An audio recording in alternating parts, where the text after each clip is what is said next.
So good day sa inyong lahat mga idol.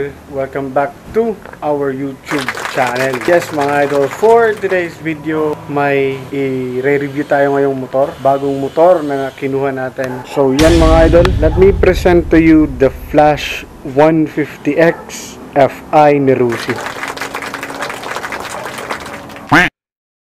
Right, so to start with, nakuha natin tong motor na to this month lang, last June 16, 2025 this year. Nasa 100 kilometers na rin ang odometer niya, bagong bago. Ito rin yung pinakabagong motor na nilabas ni Rusi last year. Technically version 2 na to kasi if you can see, naka fully digital na siya compared dun sa version 1 na lumabas, combination ng analog at saka digital. Itong version 2 mga idol is fully digital na siya. Sa mga magtatanong kung bakit Rusi na motor yung kinuha natin, well, first of all, when it comes to engine reliability, alam ko karamihan sa atin walang believe sa Rusi na brand mga idol. Pero 7 years na kasi sa akin yung scooter na kinuha natin last 2019. Up until now, nagagamit ko pa naman siya. So for me, when it comes to engine reliability, goods na good sa akin yung Rusi. Another thing is mura. Yun talaga yung pinaka basis natin, no? Yung presyo ng motor. Sa ganitong klaseng motor at ganitong klaseng specs, napakamura na nito mga idol. Presyo nito mga idol is 75,000 pesos if kukunin po natin ng cash. But for installment, nakuha ko po ito ng 4,000 pesos for down payment. 2 years lang po siya sa atin mga idol. Yung monthly niya is nasa 4,500. Baguhan lang din tayo sa manual na motor mga idol, kaya medyo kinakapa ko pa, medyo nag-a-adjust pa. Alright, so puntahan naman natin yung looks niya mga idol, yung looks ng motor. Para sa akin lang mga idol, napaka-pogi ng motor mga idol.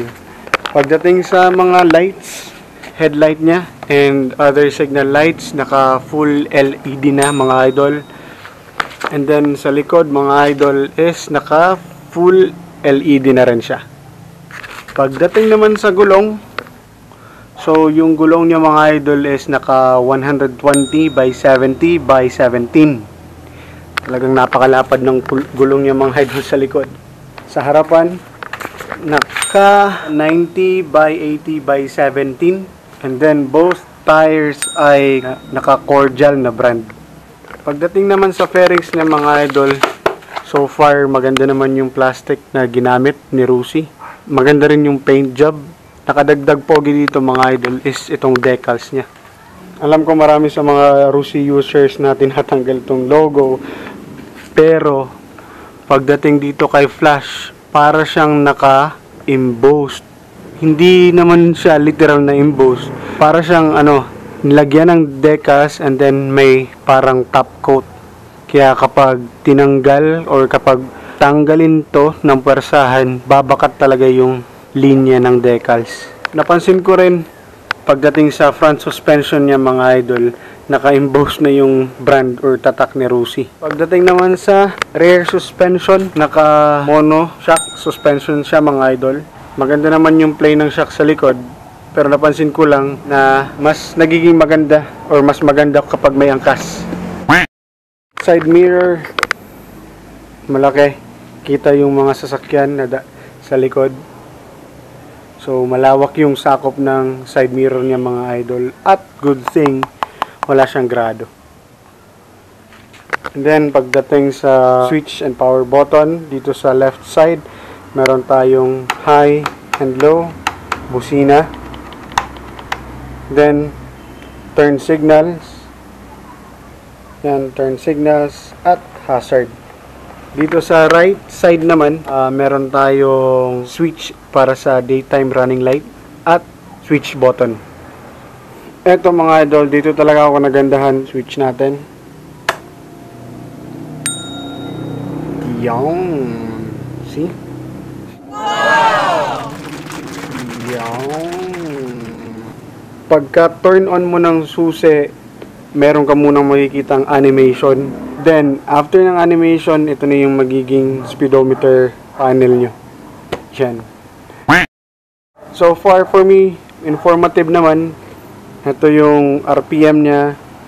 Dito makikita yung gear indicator kung nasa first, second, third gear ka or something. Tapos, nandito rin yung fuel gauge. Dito, sa side na to is yung temperature. Napakaganda ng feature na to kasi mamomonitor nyo mga idol kung mataas na ba yung temperature ng motor or hindi.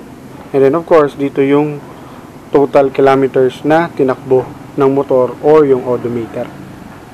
Yan. Another feature mga idol ng motor na to is meron na siyang charging port. USB type. So, para dun sa mga delivery rider or grab rider or food panda riders, napakaganda ng feature na to. Lalo na kapag sa mga long ride, gamit na gamit tong feature na to. So, meron siyang dalawang pocket. Di siya masyadong malalim, pero sakto na rin para mapaglagyan ng mga konting gamit. Sa upuan, so far maganda naman yung foam na ginamit ni Rusi. Napakaganda ng seat cover. Bumagay yung stitches mga idol. Tsaka dito, nandito yung R na brand ni Rusi or yung logo. Ewan ko kung two-tone ba yung tawag nito. Dito na part is medyo rough. Then dito may pagka-sand.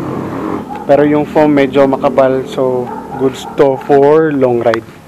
So, dito naman sa ilalim ng upuan, sad to say mga idol, wala siyang U-box or utility toolbox. So, ang makikita lang nyo dito is ito, yung tank ng motor, yung tangke. Ito naman dito sa part na to is yung airbox. Then ito yung sa fuel pump. Pagdating naman sa engine specification niya, ang makina nito mga idol is merong 149.6 cubic centimeter, single cylinder, naka 4 valves at dual overhead cam. Ang power naman ng motor nito mga idol ay umaabot ng 16.8 horsepower at merong torque na 14.5 Newton meter. Yung bore and stroke is 57.3 by 58 and compression ratio is 11.3:1. Fuel tank capacity is 5.3 liters na kumukonsumo ng 50 kilometers per liter. Alright, so since bago ang motor na to, bigyan natin siya ng montage.